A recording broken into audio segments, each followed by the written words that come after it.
Hello, OT friends, and welcome to the Uncommon OT series. My name is Patricia Modis. I'm the Transitions OT, and I'm your host. Today, I am super excited to introduce you to our guest of honor, Elizabeth DeBlasi. Liz is an uncommon occupational therapist who focuses on sustainability through caregiver training. Liz grew up in New York City and graduated with a Bachelor of Arts in Psychology and Dance from Adelphi University. She later received her Master of Science degree in Occupational Therapy from Columbia University. She has worked as an OT in school and home settings for over 13 years, providing therapy for children with special needs. Through these experiences, she's worked closely with families and have learned the power of collaboration. Her goal was always to foster independence in the children she works with and to empower parents and caregivers to be active members in their child's therapeutic process. Her passion for educating has grown stronger through various experiences.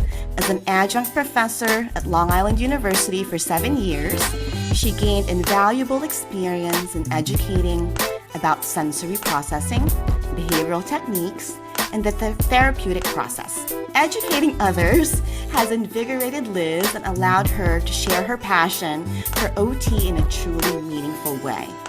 Some of her most profound work has been with a nonprofit organization to provide sustainable therapy and design training materials for children with disabilities and their caregivers in developing countries.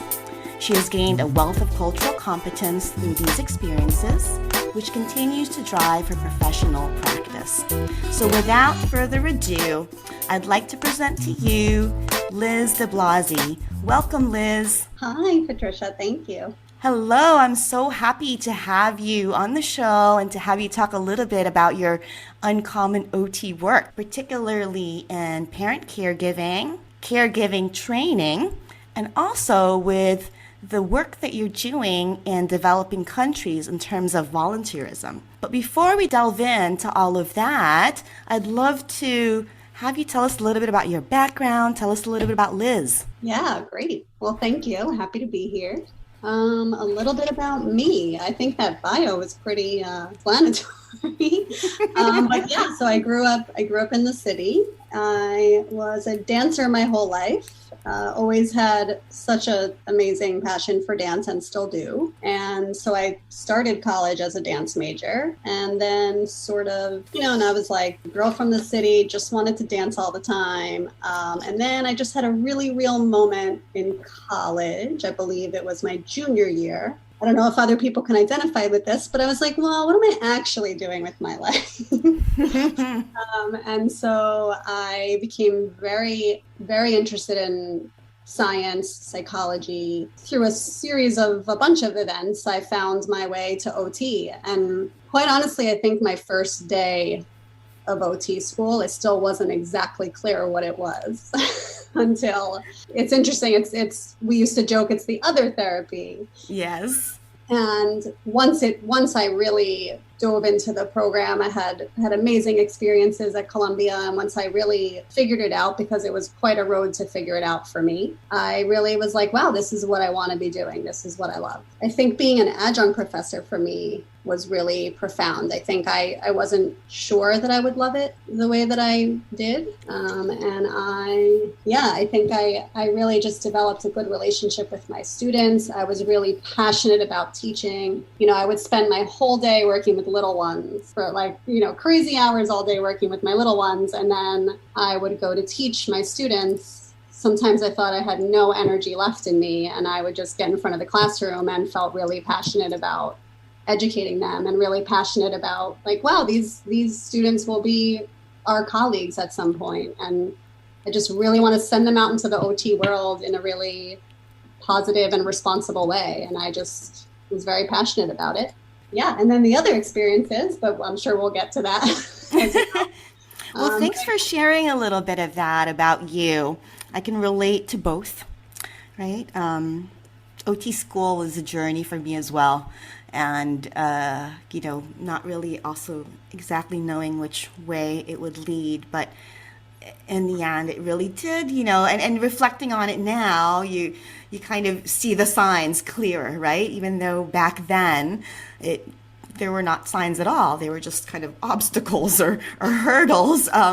But now I look at them as signs, and it really was a journey. And, so for you, Liz, I'm so happy to hear that it sounds like your work as an adjunct professor also kind of cultivated your love for teaching and, really instilling information and knowledge in individuals, not just OTs, but also parents, right, is the work that you're doing now. And I think that's tapping into, just our own sort of personal strengths, right? If we feel good when we're doing something, I think that really elevates our work even further. Yeah, definitely. I couldn't agree more. I actually, it was a friend of mine that was like, you should try being an adjunct professor. And I was like, me? And like my first day I walked in, I was like, what am I must be crazy. What am I doing? And then it was like a light switch. I was like, wow, I feel like a superhero. Like this feels so yeah, it was interesting. So it's like you throw yourself into it and then you realize it's your passion. Yes. Yeah. And, that's what I mean about some of them might seem like hurdles in the beginning, but in actuality, it's masked really as it's just masked as a hurdle, but it's actually a passion. And it's not until you try it that you would know. Yeah, definitely. Right? And so, all good stuff. So, Liz, tell us a little bit about the uncommon OT work that you're currently doing. I know it's not just one, and it's sort of has two branches, but it's all sort of centered around the same theme. So I'd love for you to tell us a little bit about that, who you're serving, right, in both situations, and what needs are you addressing? Yeah, definitely. So a few years ago, I found a very small grassroots nonprofit organization, and they are called Therapists Beyond Borders. The focus of the organization is sustainable therapy through caregiver training. Really the mission is to empower communities that care for individuals with disabilities around the world. And, the minute I met the founder, so I actually I found her on Instagram through a friend, just such an unconventional way, but she was like, I think you would love this. And it's kind of a sweet story. And then before I knew it, I was getting on a plane to go to South Africa for the WFOT conference, which is where, she was the founder of the organization, was sort of starting out. And I was just so in line with that idea of sustainable therapy. And, a lot of what our conversations were there and have been are around, trying to, not be involved in voluntourism, air quotes. So, which is really just sort of, while people mean well, when they do volunteer experiences, sometimes it turns out to be a little bit not responsible when you're going in and out of these, underserved communities with very fragile people, physically fragile, emotionally fragile, and you're sort of just in their lives for a week and you leave. So that was really, what Therapists Beyond Borders is aiming to not do. And also through trainings of the caregivers, really empower them so that, hey, what if they don't need people involved as often? What if they don't need as many volunteers there? Yes. Because they can really be sustainable and they can really, follow through on what what therapy we're providing for them, but things that are really, that they really need, that they've identified as a need also. Yes. So much of it just intertwines with occupational therapy to me, right? In terms of helping somebody build the skills to be able to perform the task themselves versus doing it for them, right? Yeah. And really helping them figure out, okay, what is it that you need so that you can do this on your own? And the second thing that popped out was COVID, right? In terms of oh my gosh, then all of these volunteers were not able to show up or cancel all of their plans. And then what happens to these families and these communities? So can you speak a little bit to that? Yeah, definitely. So previous to COVID, I had been to Kenya and to India, and there were two sites that we had worked with where there were children with disabilities and various special needs and caregivers. So they were all separated from their homes and had lived at these two sites. And I had done needs assessments there. So basically, a needs assessment meaning I'm not just going in and telling them what to do. Mm-hmm. It's more being culturally sensitive, being aware of what's important to them, not just what, our standards are in America. Well, hey, they're very different in different countries. Yes. And just the way they view independence is not the way we view independence, which is huge in the OT world, so that was sort of like a hard pill for all of us to swallow. But really, really a great learning experience. And I helped to co-design a wheelchair transfer training, which we ended up starting to do in Kenya, which was really nice. Okay. To be able to do that and feel success with that. And then there was COVID. So in COVID, the organization transitioned to really having more of a mental health focus, where, acknowledging that COVID really has been and still is a mental health crisis. And thinking about, how can we still work with, developing countries to help them be sustainable also in terms of mental health. So, the people that are responsible for caring for people with COVID, for caring with people, with various conditions, disabilities, all of that, what are they also doing to take care of their own mental health? Yes. So the organization did end up hiring a physiotherapist in Kenya, that was a huge deal because it gives boots on the ground. And again, it makes them sustainable. So it's not us having to go in there. It's somebody else being there who's a native of that country. And so he's been doing some mental health trainings, and he actually recently did one in Rwanda, which is great because another big goal of the organization is to expand to other countries. Yes. And now they're focusing on new trainings for adults and for children to educate about various disabilities. So what are the disabilities? What are the prognosis? What is, the etiology of certain things? So really, again, empowering caregivers to be knowledgeable about what the people in their lives, what it is that they're going through and what their challenges are and how they can be a helpful member of their team, Yes. I love this work that you're doing, and I have 1,000 different questions.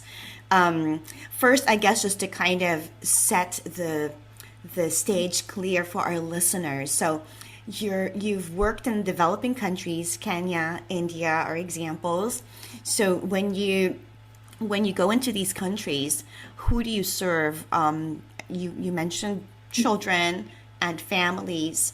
How do these families find you? So we, the founder of the organization had vetted these two specific sites to make sure that they were, housing children responsibly.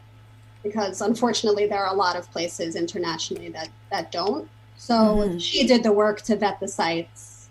I went on those trips with those sites already, that we were already working with those sites. So I had went in with her. Yeah, so these two sites were already sites that we were working with, and through the founder, doing a lot of work to keep up communication with them and a lot of work to vet them. Those were the two sites primarily that we worked with, and they both were homes to various children with various disabilities, various ages, who had been separated from their families. Ah, okay. So who were considered to be their caregivers? They are angels and saints. And I really mean that. I mean, yeah, so the caregivers are just these incredible people that are there, all day, all night. Obviously, they take shifts, but they are people in the local communities that are there to be the primary caregivers for these children. Okay. And they're not staff, so they're not getting paid for this? Oh, no, I believe they are staff, yes. Okay. So they are staff, and their job is to basically care for these children who are in a residential facility, it sounds like. These children have been separated from their homes, and they are living in these facilities full time. Okay. And what are the age ranges of these children? Is it like, I know Yeah. in America we think 18, right? Like below 18, but a 5-year-old versus a 17-year-old are two Yeah. different animals to me. Yeah. No, definitely. Really a wide range of ages. There are a few really little ones, babies. Mm. Again, depending on any given time, sometimes there's turnover. Yeah, we worked with very young children up to usually around the age of 18. There were a few children in Kenya that were old. Well, actually, they were adults that were in their 20s, in their young 20s to mid 20s. Fascinating. All right. So thanks for giving us an idea of, what the setting might look like for you. I know that your uncommon OT work in these developing countries have also inspired you to start something here. Can you talk a little bit about that? Yes, definitely. I would say feeling excited about the idea of empowering the caregivers in these developing countries was a big source of my inspiration. And I think also the work that I've done here. I've worked in a school for 14 years, and then I've also done early intervention, and I've done home care, I've done evaluations. And when you're a pediatric therapist, you really do interact with the parents and caregivers of the children. They're sort of like the main gatekeeper. Yes. So they should always be part of the treatment plan. Yes, exactly. And I think right there is you hit the nail on the head, where I always felt that way, and the feeling has just grown stronger and stronger. And I really can say through my experiences that I have found that the parents that are involved in the therapeutic process have the children that always make some sort of progress, some sort of improvement, versus the parents that are not as involved. A lot of times improvement is a lot slower. Yes. And again, kind of a broad generalization, every child is different. Response to therapy is different, of course. But I really can say that there is, when the parents are involved, that you tend to see greater success. And yes. I think just feeling my own frustrations a lot of times with families that weren't as involved, and what a challenge that can be from the therapist perspective, that I really feel driven to reach the parents on a different level and to really get them more involved. I love that. I agree completely. I'm not a pediatric therapist, but I do understand. I've worked with families, and it's a unit, right? We're talking about a family unit that coexists together in the same environment and space. Particularly from the parents' perspective, they have this role of being the one to provide the structure, being the one to provide food, access to everything, right? It's so important that we have their buy-in, so to speak, when it comes to the goals and all the activities that we're working on. So I love that your work in developing countries inspired you to kind of, it was always something that you knew, but then it's something that you kind of want to focus more on today. So can you tell us about what you're offering? Yeah, definitely. So I have started a brand new business that I'm feeling very excited about. And I am seeing children, I am still a pediatric therapist. I do still have some clients that I'm seeing one-on-one, but I really want to focus heavily on caregiver training workshops. And so I am hoping to provide education and to provide skills, let's say, for parents who have children with special needs to really, help their children meet their OT goals, also to improve their quality of lives for themselves, for their children, for their families, thereby in a way making my job a little easier, which sounds funny. I think it's a win-win. Yeah, it's not about me, but it is a win-win. And it also is, maybe your child does not need therapy for all the years he or she is in school. Maybe, maybe they don't, and of course, every child is different and every situation is different. But I also really want parents to feel empowered. And I think that's important. And I've also seen, the emotional side of having a child with special needs. I've been in parents' homes. You see a lot of things when you're that intimate, in an intimate setting with families. Yes. I've seen the tears. I've seen the fighting. I've seen the stress and what it can really do to a family when, you have a child with special needs. And really, I want to be a support system and really help parents to feel empowered, that through knowledge that maybe everything doesn't have to feel so out of control all the time. Yes. And particularly in these developing countries, right, where there may not be as much access to information like we have here with, being able to just Google anything. So I love that motivation. I love the mission that you have and the vision that you have in terms of what you would like to offer and really how it can benefit the families that you serve. Can you tell us a little bit about, just maybe like a typical day?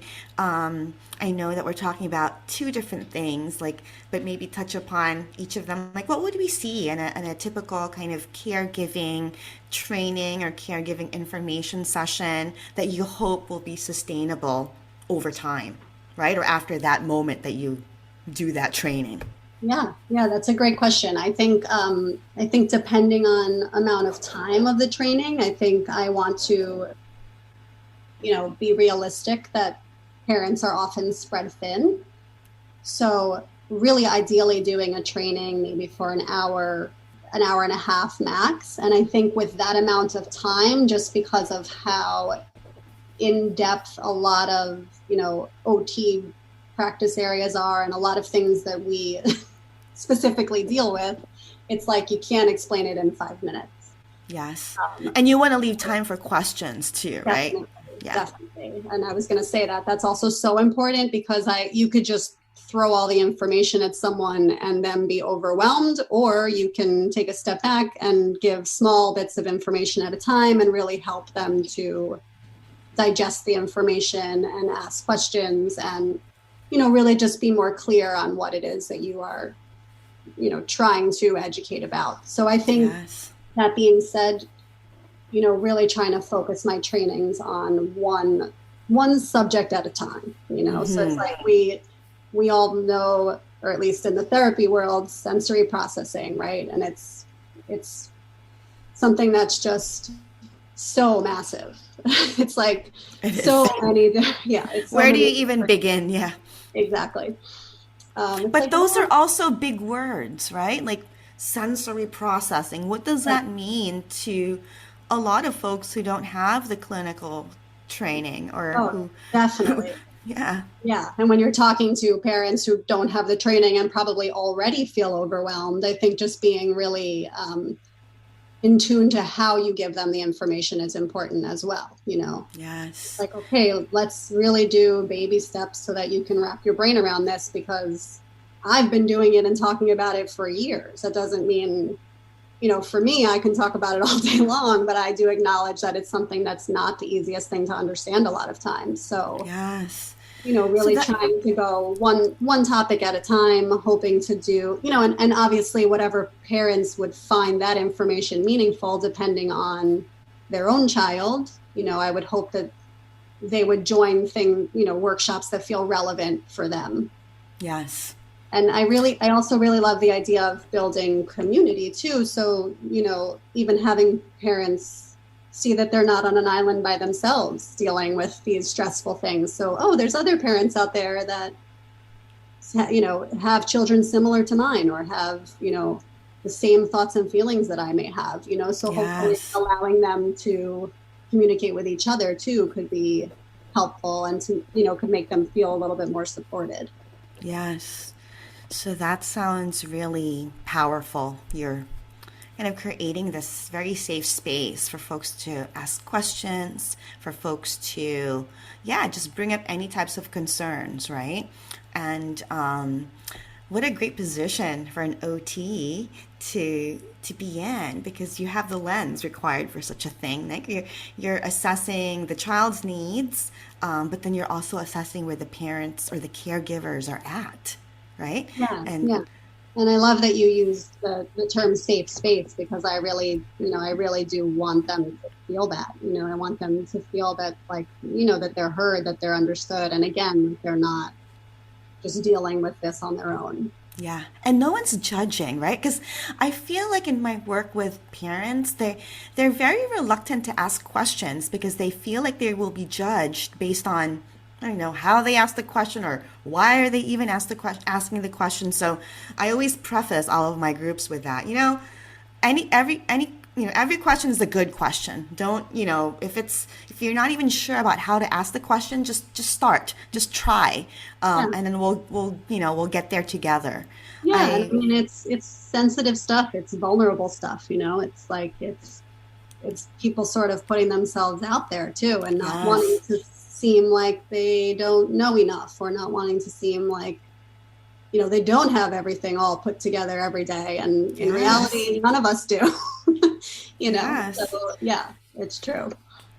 So thanks for sharing with us a little bit about, some of the concepts, some of the ideas that you may work with some of the caregivers that you work with. It sounds like there's a large psychosocial aspect. There's a large aspect of really looking at the big picture, right? And I mean, these moms or these caregivers, because they could be dads too, have a variety of roles, I'm sure. And I'm also just thinking about these developing countries and how some of those roles might be just different, right? Or just, not interpreted maybe differently compared to the roles that we have here in the United States. So again, having your lens as an OT and having sort of like this cultural competence going into these settings, I think just benefits everybody as a whole. So can you talk a little bit about, just some of the OT skills that you feel have really just helped, really just supported you in these two uncommon roles that you have? Oh, yeah. Hold on. I'm going to turn my light on because I'm losing daylight on the East Coast. Oh, you're in Eastern time. I'm like, at least the days are getting a little longer.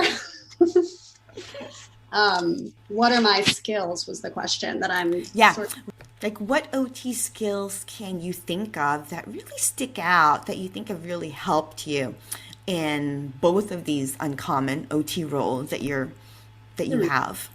I think this is a human role more than an OT role, but I think of course, I'll be a cheerleader about OT all day long. I think we are specifically very good at this, sort of not assuming, sort of like, it doesn't matter what I want for you in your life. What do you want? And I think that's a really important skill to have, is to really just be in tune with, what exactly is it that this person needs and wants in order to be able to live their lives better, in order to be able to function better. And I think that that's really the heart and soul of OT. But I think sometimes, I'll speak for myself, I can feel myself going into just like hardcore clinical mode, I call it, where it's like, okay, let me take a step back sometimes and really like not assume that that's going to be important to this person. Yes. Particularly when you're working with other cultures, even, yes, my international work, but also here, and also being in New York City my whole life. Like, I don't think you can name a culture that I haven't worked with.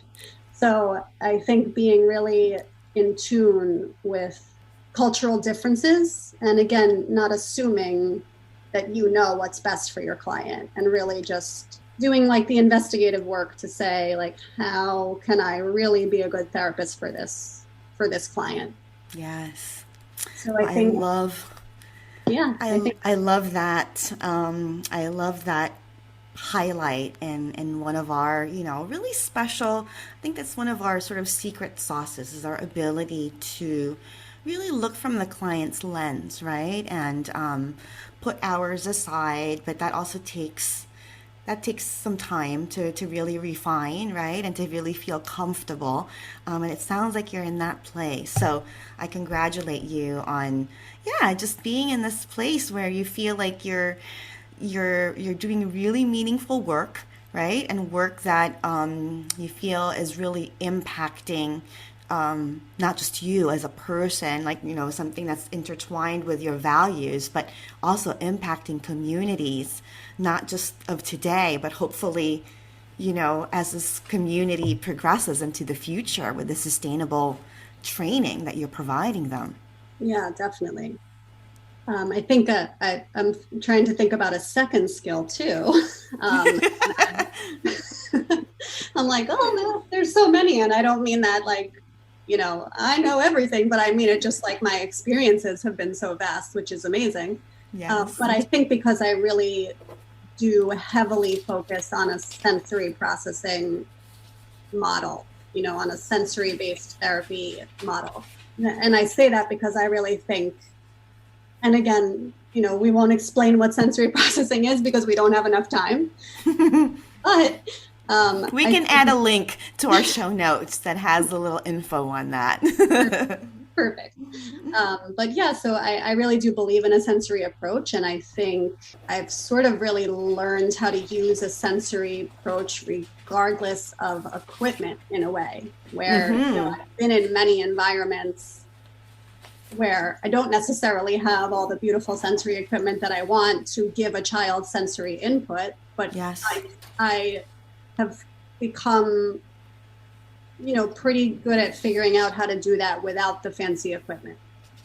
And I think really that also calls to, that also really shows how sensory processing really is a big part of our lives every day as grown-ups, as adults, special needs typically developing. We all have sensory experiences every day. Yes. And I think I've really gained the experience in knowing how to, recognize what's happening from a sensory perspective in an environment, and also being able to use myself therapeutically to give the right sensory input. Yes, I love that. There's another OT skill, you're blending in your OT knowledge about sensory processing and your creativity in terms of, all right, what do we have in their house, right? Or what do we have in this, I don't know, community, right? Or I don't know what they have, but I know they don't have putty and things like that. So it really does depend where you are, but it's like, yeah, sometimes you just walk into a room and you're like, all right, I'm gonna just work with it. Yes.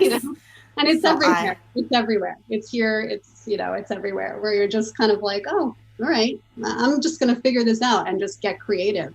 But it's also why I really love OT, because I think we have a lot of room to do that. We have a lot of room to get creative. And also specifically working with kids, their main occupation is play. Yes. And a lot of times you're like, they don't care. Like, what? Let's pretend we're like walking across a tightrope and like sharks are going to eat us. It's like things that you just make up the most ridiculous thing. And kids are like, yeah, which that sounds like a much more fun session to me, if you ask me. Exactly. So sometimes you don't need all the bells and whistles. You can just be creative and really get to the part of, well, what am I here to do? And like all they want to do is play. Yes. Well, can we, I'd like to switch gears a little bit and talk money. Right? I know we're talking about two different branches here. So in terms of your private practice and your caregiver training, how do you charge for your services? I'm guessing insurance is not an option in this case. Yeah, so I'm gonna just blow the whistle on all the insurance companies out there. Just Blow make it, away. I mean, it's just some of the systems sometimes I want to bang my head against the wall. But truth be told, insurance companies just make it so complicated as a practitioner to sign up. So I'm sort of in a point where I'm like, sure, I would love to do that if if it was a little bit easier to do, sadly. So I am not registered with insurance companies right now. Maybe if that changes in the future, I would love to do that. But now primarily just private pay Okay, got it. for, yep, for my clients and also for the parent training. Okay. And what is your general main source of referral at the moment? Yeah, so I'm actually working out of a psychologist practice at the moment as I'm sort of getting my feet wet and developing the business. And so while I am still an independent provider, I do get a lot of referrals from them, which is really nice because the owner of the company is a psychotherapist, but she also is very in tune with sensory processing and a sensory approach to therapy, which is interesting. I think she might be the only psychologist I've personally ever met who has that, which is cool. So it feels sort of like she speaks my language. Okay. So yeah, I love that you found each other. yeah, me too. So yeah, I'm operating for private clients out of her space. Also in some instances going into children's homes. Okay. Ideally probably wanting to have my own space at some point. And also, the parent training, I think the beauty of it is to do a lot of it remotely. Yes. I know parents usually, again, are strapped for time, but Mm-hmm. also I think it's an opportunity for me to reach beyond my community if I can do these workshops virtually and, we don't have to be pigeonholed into wherever our physical locations are. Absolutely. And what I love about virtual things and virtual events and virtual things, right? And whether it's a group or not, is that sometimes you can record them, right? Depending on what everyone is comfortable with. And someone can actually still have access to it, even if they're not actually there during that hour. So I just love that because I know I've taken advantage of that myself just for a variety of different things. So I'm all about options and, giving people access to that information. So whether it's recorded or it's live, I love it. So thank Yeah, you I guess for, that's the silver lining of the remote stuff, right? It's like we can sort of capture it in time. yes. And also us from like a therapist perspective, I feel like I can be in more places. Yeah, that's what I mean. I kind of love that idea. Like, oh, let me Yeah. talk to people from all over the place. Yes. So definitely blurs the border lines. So thank you for, giving us some detail about all of that. Super, super helpful. Are there any, or would you like to share with us some recent lows or challenges and recent highs or successes that you may have had in any of those roles? Well, there was this thing called COVID. Not sure if you heard of it. Yes, heard of it. That one's just thrown a wrench in everyone's plans. Well, it's interesting because it threw a wrench in, I guess, what I thought, what my life was at the time, Mm-hmm. which felt, and still does. I'm not going to make light of, we're still in it and it's still a challenge. But, in the beginning, it was like, oh, wow, I have to do therapy behind a screen Mm-hmm. with my kids who are, very, they're very involved. A lot of my kids, where it was hard for me to really accomplish anything sometimes in a 30-minute session through a screen. Or provide that sensory input that you were talking about, Yeah. right? It has to be so modified. Yeah, so there are some sensory things that can work through a screen, but yeah, primarily, the sense of just like, the body movements and, Mm-hmm. and I did a lot of yoga with my kids through the screen. I did a lot of like, okay, let's get up from our desks and move our bodies. But it was really putting on a whole new hat without any training or any warning. So Yes. I would have to say that that's been the biggest challenge. But through all of that, I think with me being, all of a sudden in this virtual world. And then I actually decided to leave the city, which is where I was still living. And so I think my pace of life has slowed down a lot, which is nice. And so COVID sort of forced the change for me, but I really didn't. Well, I think I always had the dream to do this business, and it was always brewing in the back of my mind. Now it's a reality. So I guess if we're looking at silver linings, I have COVID to thank for that. But I think from a real, just like, let's be honest perspective, I think what I learned was I could have a little more work-life balance. And I think, I know that we've all felt that, during COVID. And I think a lot of people have left their jobs because of that. And, we know that in the data that's existing right now is that a lot of people have made these like major life changes. Mm-hmm. And I guess I'm one of them. It's like, I still can't say it and believe it, but here I am. But I think it's a good way to really, something that could be a bum situation and say, okay, well, how am I going to change this? And how am I going to adapt to this? And I guess it was just sort of the push for me to actually start thinking about doing something new that I've always sort of wanted to do.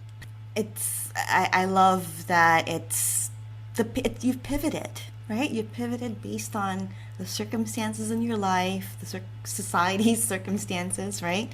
And you adapted well, just as a true OT should, right? Because we're experts in adapting to a variety of situations as things evolve, right? And I love that you found this happy place, right? You don't feel burnt out, right? You're doing something that's still meaningful to you. You actually have time to cultivate basically something that sounds like been a burning desire of yours for a little while now, but just never really had the opportunity or the time to execute it. So now here you are.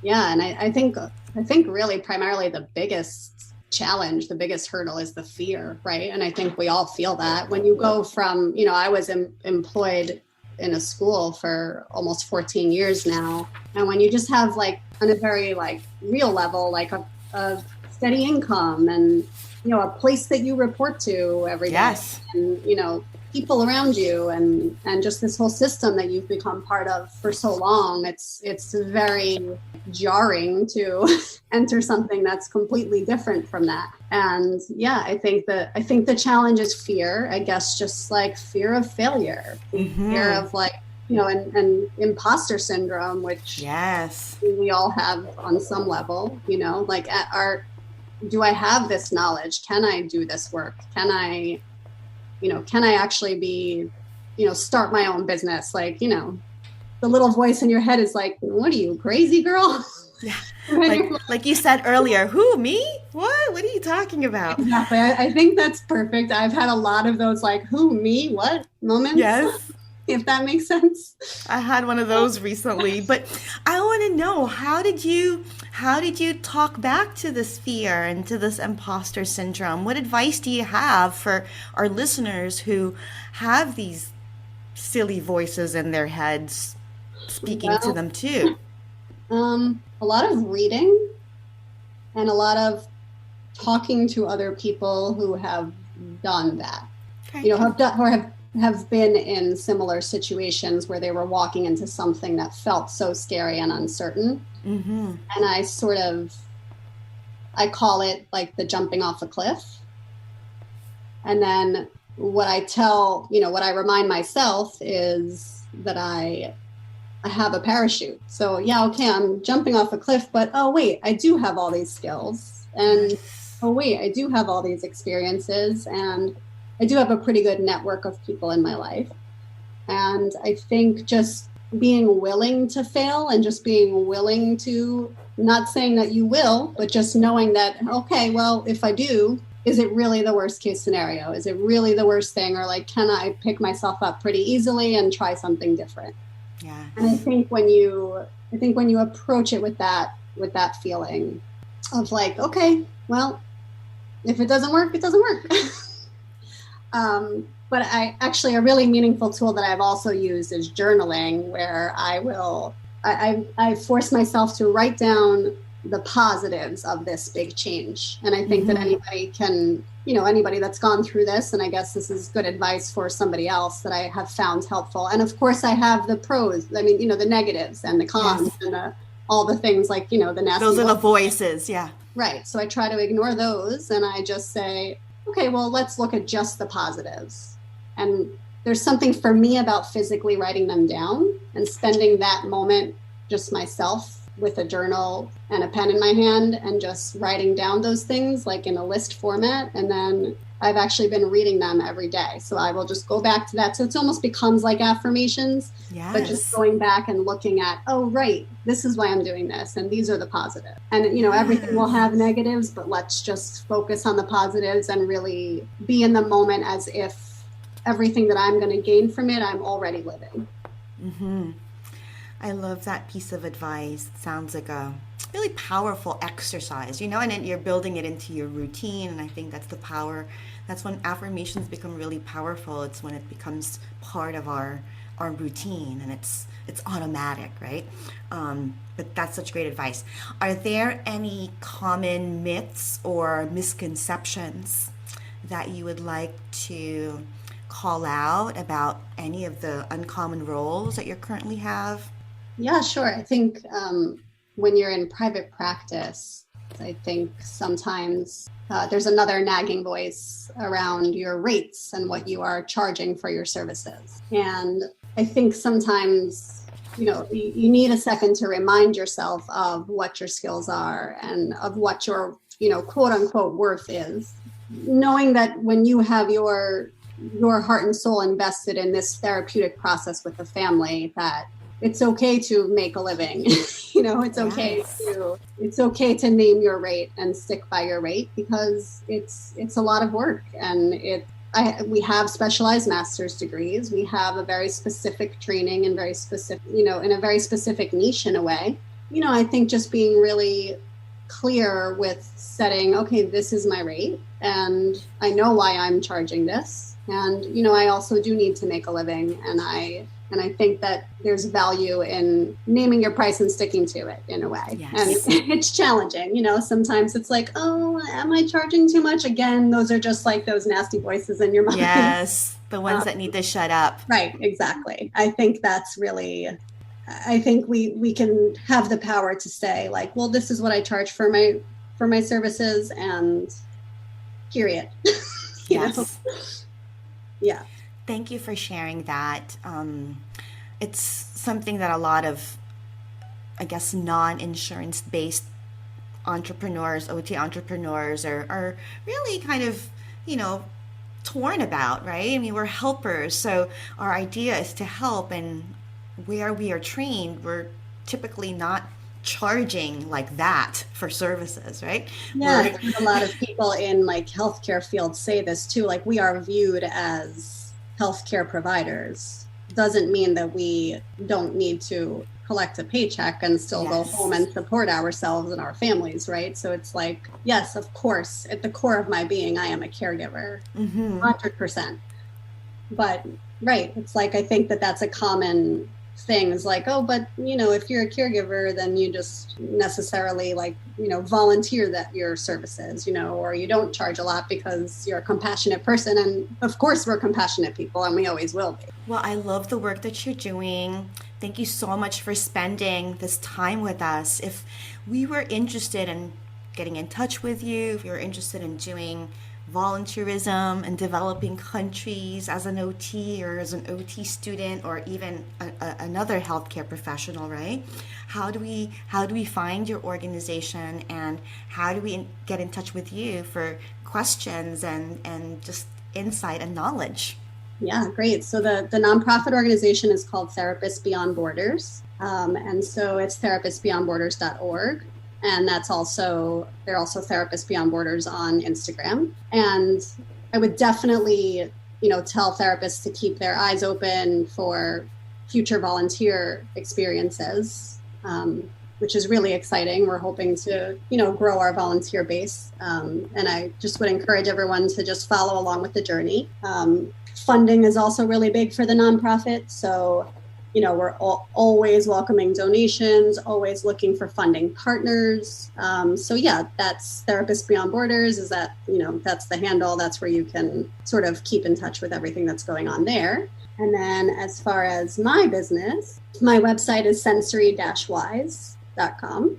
That is a brand new website, but I have launched it, and I am, all of my contact information is on there and more thorough descriptions of what the services are that I provide, primarily evaluations and one-on-one services with children. And again, the caregiver training, which I really want to focus on.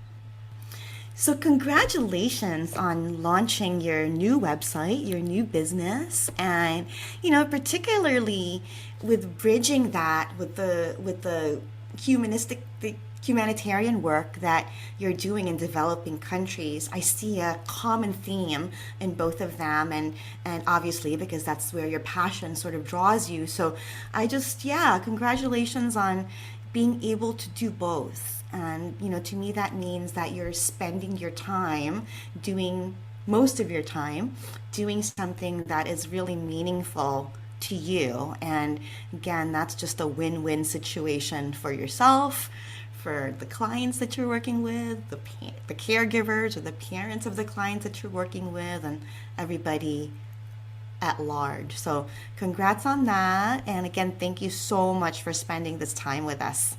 Thank you. Yeah, thank you for having me. And that wraps up another inspiring episode of the Uncommon OT series. Connect with me at www.transitionsot.com.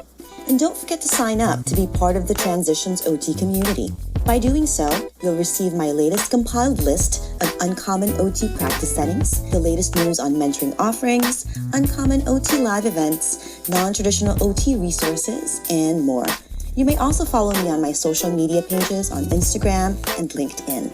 And if you love this episode, head on over to Spotify, Stitcher, Apple, and Google Podcasts to follow, rate, and leave a review. I also ask you to consider pledging your support to my Passion Podcast project by being a patron on Patreon. It is very much appreciated. Sending big OT love. Thank you so much for listening. Until next time.